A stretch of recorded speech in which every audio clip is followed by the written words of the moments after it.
અરે ઓલા આપણે જૂના ઘરે રહેતા હતા ને એ રાજેશભાઈની કંકોત્રી આવી છે તો આપણે જવાનું છે. એવું ન હાલે, બધે ઠેકાણે ના ના પાડો એમ ન હાલે, આવવું તો પડે જ તે ને.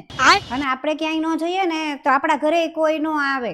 અને ચાંદલો કેટલો કરવો છે હે? 201? અત્યારે આ મોંઘવારીના સમયમાં 201 હોય? કઈક વિચાર તો કરો. એના ઘરે 4 તો મીઠાઈ છે અને આપણે આટલા બધા જણા ઘરના, એટલા હોય? કમસે કમ 501 તો કરવો જોવે ને. અને ગમે ત્યાં જવાનું હોય ને હારા પ્રસંગમાં, ત્યારે તમે એમ જ કઈ કહો કે મને રજા ન મળે. રજા કેમ ન મળે? કેજો સાહેબને કે મારે જવાનું છે લગ્નમાં ને મારે અંગત છે તો જવું તો પડે જ તે ને. એવું ન હાલે બધે કે નથી જવું નથી જવું. અહીં તો જવું જ પડશે, ગમે એમ કરીને રજા લઈ લેજો.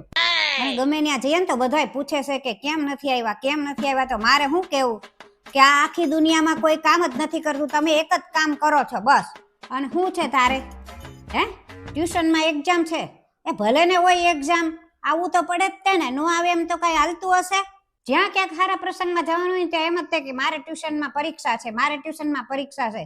અને જો આ વખતે તો તું છે ને મોટી અધિકારી બનીને ન બતાવ્યું ને તો તારા ચામડા ઉતેડી નાખીશ. અને મમ્મી છે ને એ તમારે જેટલું ભલે ભણ્યા નથી પણ ઘણું ગણ્યા છે, એટલે ચૂપચાપ તૈયાર થઈ જજે, નહીતર હાડકા ભાંગી નાખીશ. અને આ લગ્ન પહેલા તે આટલી બધી માથાકૂટ કરવાની હોય ને તો મારે જાવું જ નથી. હું હમણાં એને ફોન કરીને ના જ પાડી દઉં છું કે અમે નહીં આવીએ. ભલે પછી તમારા ઘરે કોઈ ન આવે, રેજો એકલા એમને એમ.